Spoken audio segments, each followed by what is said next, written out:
laging wake up call ito sa atin. Sa bawat isa sa atin, bigyan natin ang pagkakataon na masuklian natin ang mga paghihirap na ginawa ng ating magulang sa atin. Una na ang kanyang pagsilang natin sa kanya, sa atin, sa mundo ito. So hanggang dito na lang ako, subhanaka Allahumma wa bihamdik, asyhadu an la ilaha illa anta, astaghfiruka wa atubu ilaik. Assalamualaikum warahmatullahi wabarakatuh.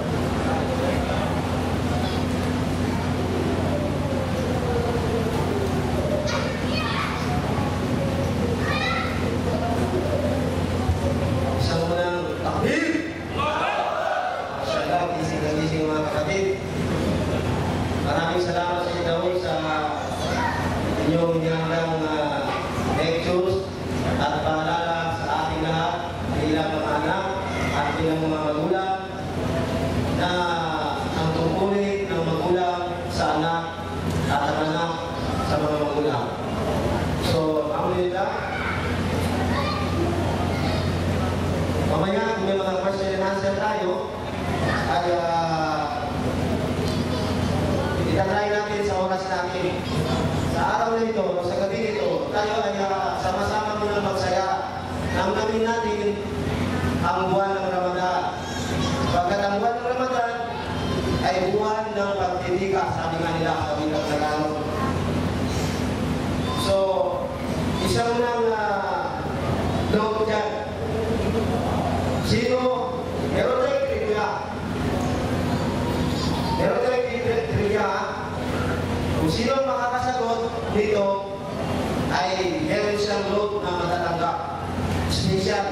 Kaya kasi pag yung kanina ay binabasa nito yung number, ngayon naman trivia muna. Kailan nagsimula? Ito ang tanong ha. Kung sino yung nakakatanong ng sagot sa mga sister o sa mga brother, raise hand agad. Okay? Kung kayo ay nagkasabay, kayo matatlo, walang problema. Marami ako dito eh. Ito ah. So, ang unang trivia natin, ito, ang unang trivia natin, kailan namatay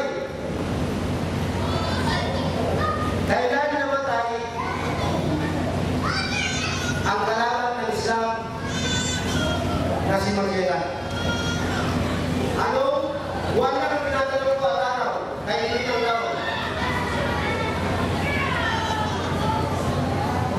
Okay. Sige. Nasir? Nasir? Sagot na? Sino may sagot? Kailan namatay si Magellan? Okay. Dito. Dito, para makita na lang yung motivation sa Facebook, sa kanila.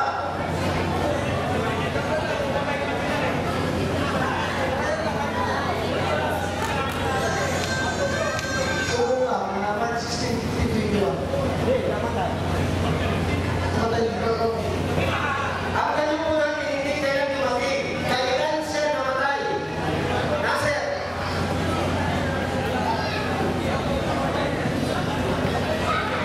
Ang pag-ibigay natin yung ating guest na si Makati, Abas Makati. Si Nasir po ay kapatid ko ni Ahmad Makas. Siya rin po ay sandaiya sa 91 sa Damam. Kaya, ito po ang sagot niya. Welcome bro sa Adidas Business. March 17. March 17, 15, 21, sabi niya. Kasi may dalawang itilap. Sabi nila, dumating si Magellan, March 16. Sabi naman ng iba, March 17. Yun po yung pagdating. Ang tinutukoy natin, kailan po namatay? Kailan po namatay? O, dalawang, baka gusto natin yung mataas nito. Dalawang na. Sige, dalawang na lang.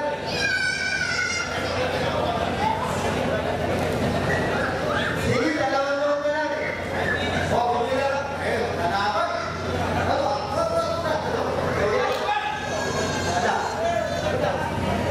Si Kapatid ay umakapang ko kamatay ng buwan po lamang. Siya po ay nasa kampanya ng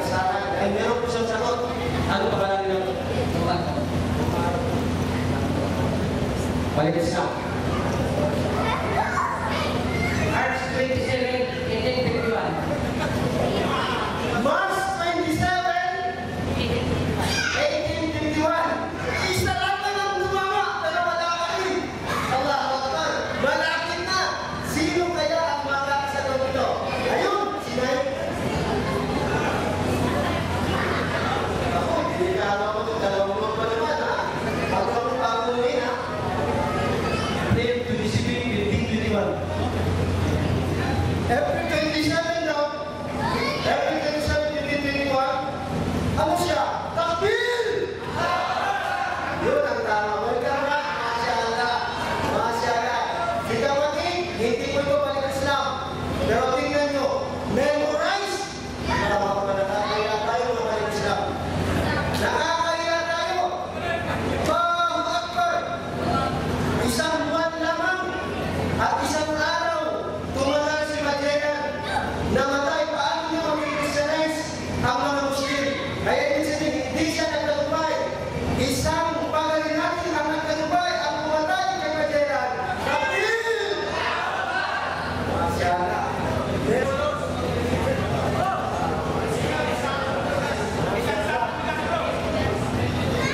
Mga kapatid, yun ay bakit natin ginawa bilang paalala po sa atin na mahalaga sa ating mga nakaraan. Mahalaga at bakit ito kasama sa ating programa. Kaya, Allahu Akbar, Allahu Akbar. So, wala pa rin pa ang ating bisita? Wala pa rin.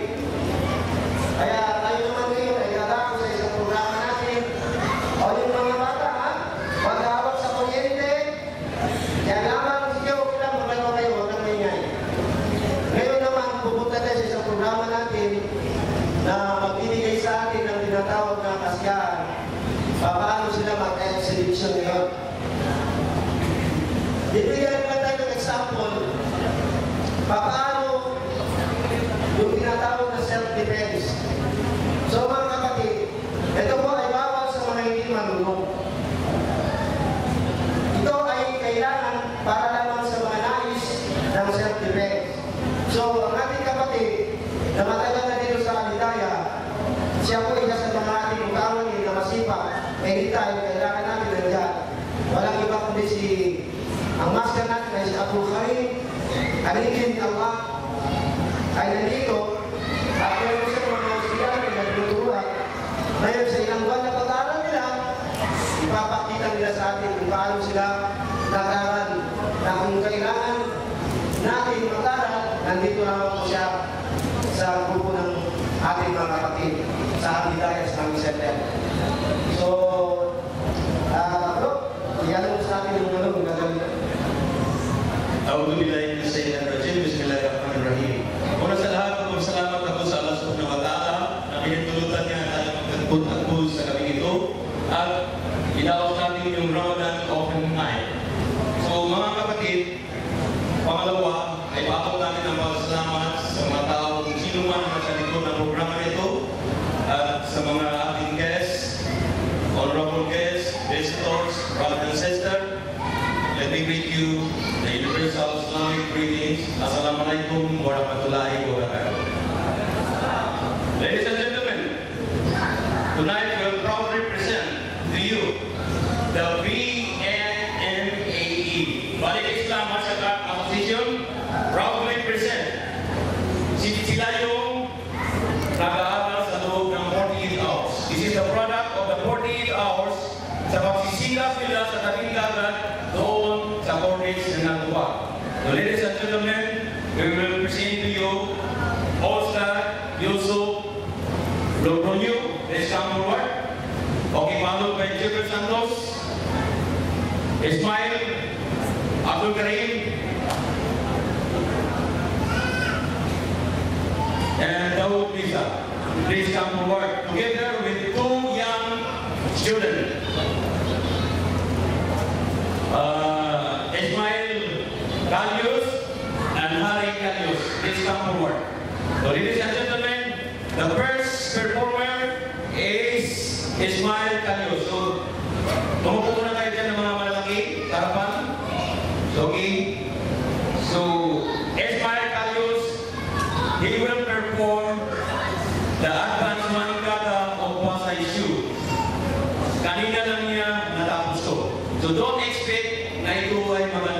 Pero papangako ko sa inyo, masisiyahan kayo.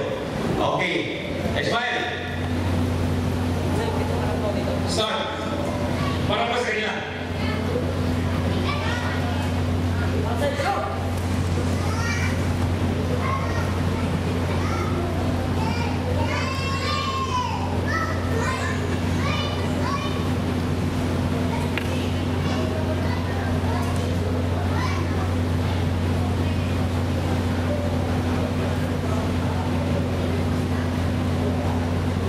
Stay forward.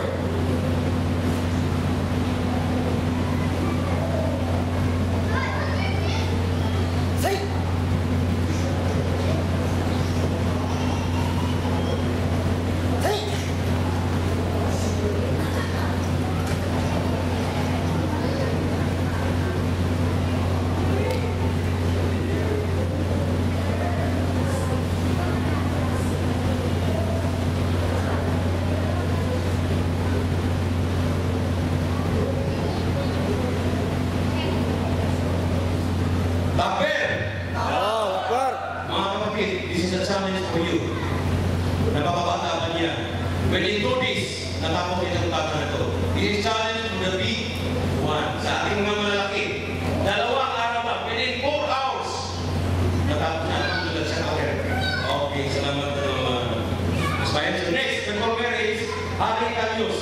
He will perform the number 4 kata of Sorenio Pinan Gula. Okay, Aris.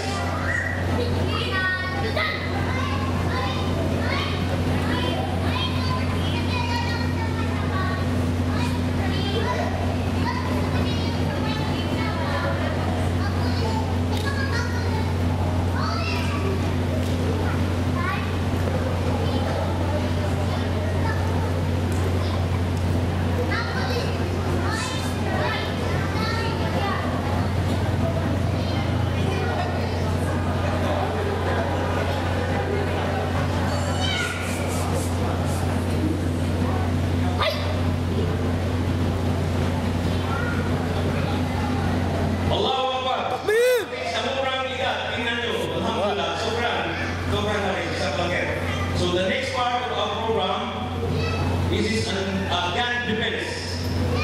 3 types of hold-up situation. It will be performed by our beloved brother Oscar Wilson Loronio together with S. Company.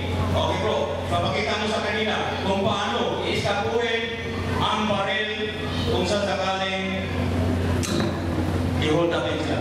Okay.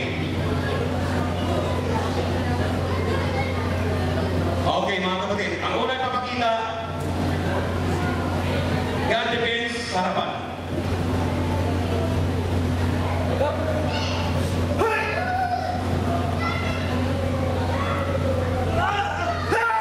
Yan ang protect hours mga kapatid.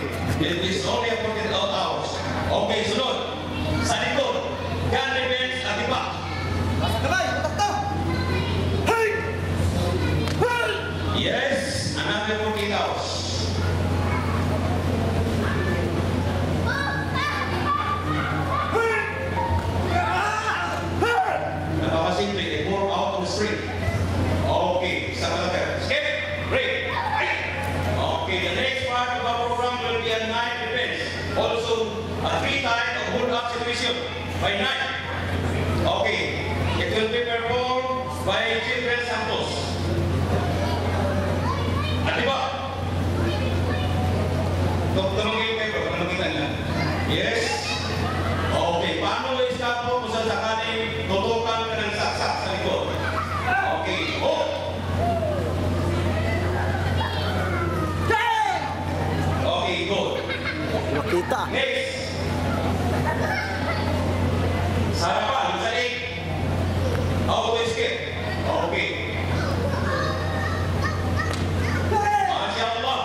multi opponent. It will be performed by the whole mesa. Okay. Ano so many? Mga kapatid, papakita niya sa akin nyo kung sa tatakali sa palsada, pero mga atake sa inyo marami. Okay. Mga bata, please. Ayun mo rin, makabubutok na bro, kunin mo bro. Kailangan ng bata. So, this is multi-opponent. Yung baril nyo.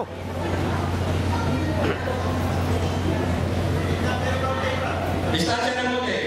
Abante ng muti. Kung pwede dito kayo sa kabila. Dito lang dito. Medyo malakihin mo na lang. Dito sa kabila. Okay. Right side. So, makikita naman ng mga sister natin yan eh. So, ipapakita ni Brother Daw kung paano niya paglabanan itong tatlo. Actually, anin ito eh. O siyang. Pero sa ngayon, tatlo lang yung sa tao eh. So, ito for the 3 opponents, equivalent to 6 opponents. Okay, ready? Okay, stay forward.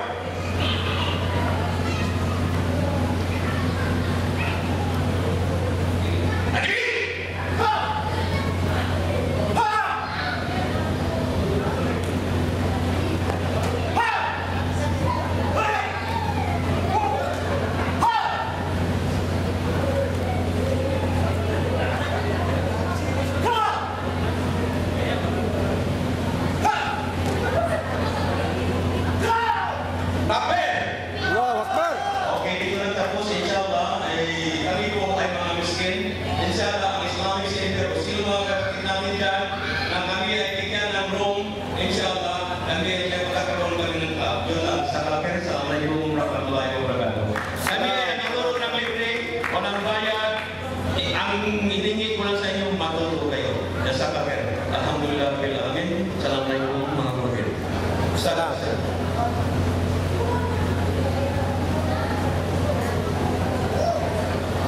Hello.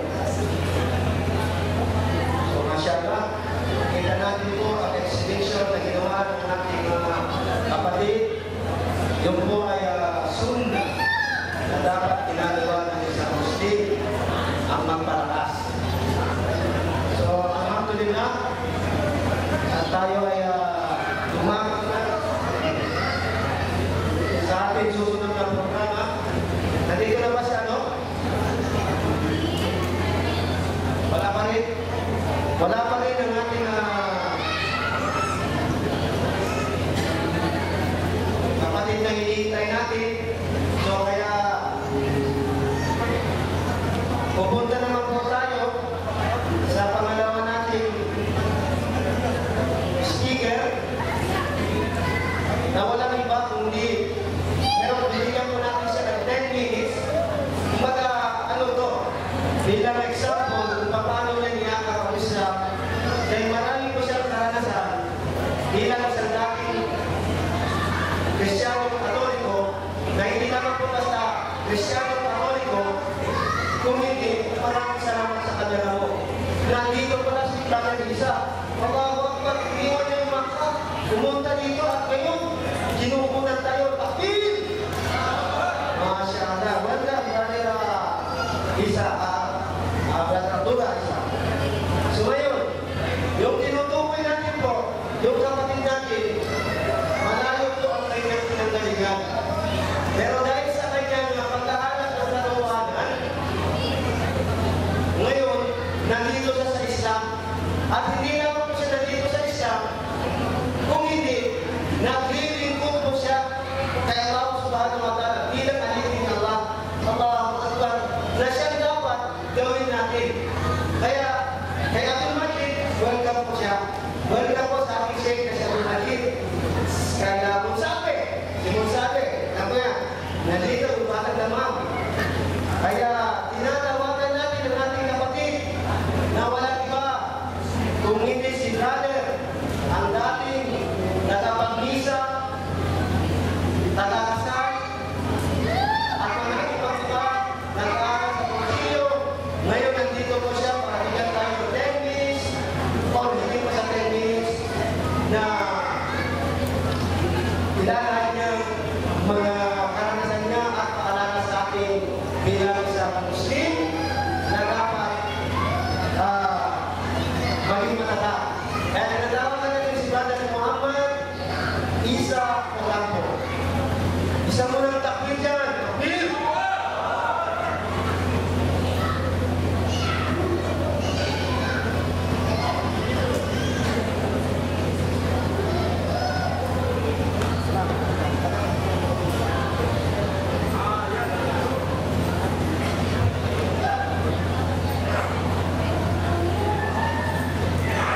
Bismillah.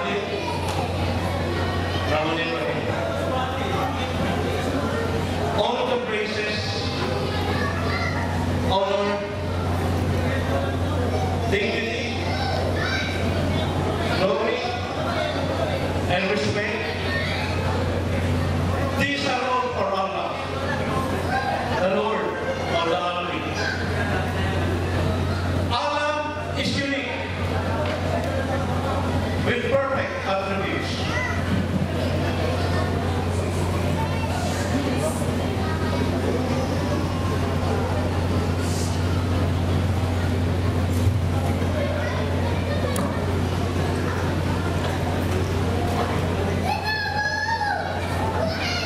He begets none, nor he is begotten. Allah sent his prophets and messengers to guide the human race or the humanity towards monotheism. And he gives an eternal consequences to those who practice monotheism by comparing him with other gods and other living creatures. May the peace and blessings of Allah be upon all the prophets and messengers for their righteousness, and specifically to our last prophet, Prophet Muhammad sallallahu alaihi wasallam, and to his families and companions till the day of recompense. Mga kapatid, sa pananampalataya sa Islam, sa mga sakdaling ito, sa kalibuturan po ng aking puso, isa pong malaking karangalan para sa akin na kayong lahat ay aking kakasama sa gabi ito. Sa inyo po, lahat, assalamualaikum warahmatullahi wabarakatuh. Mga kapatid, sa pananampalataya sa Islam, kanina, nang ako ay nagmamaneho ng aking sasakyan, napansin ko doon sa aking back mirror, napansin ko ang daming lumalang wrinkles sa aking mga mukha. Marami ng pagbabago sa akin. Hindi lang yun. Bagno sa aking mga kamay at sa aking pagpati ng katawan ang pagbabago. Hanggang nang mamaneho ako papunta rito sa Ramadan Camp, napansin ko pa rin na itong tinig na narinig nyo ngayon sa mga ilang panahon na lamang ay hinananin ito at tuluyan ang maglalako. Ito hong damit na suot nyo ngayon, nakakahalaga ng 120 riyals. Ito rin mo may pagbabago. Papalitan mo ito ng isang kuning-kuning tela na ibabalot sa katawan ko na sa katawan ko panlupa. At ang tela nito at ang katawan ko panlupa ay ibabalot 6 feet below. At maghihintay na lamang. Tayong lahat ay maghihintay na lamang na muli tayo ibabalot ng Panginoon muli sa ating libingan. At tayo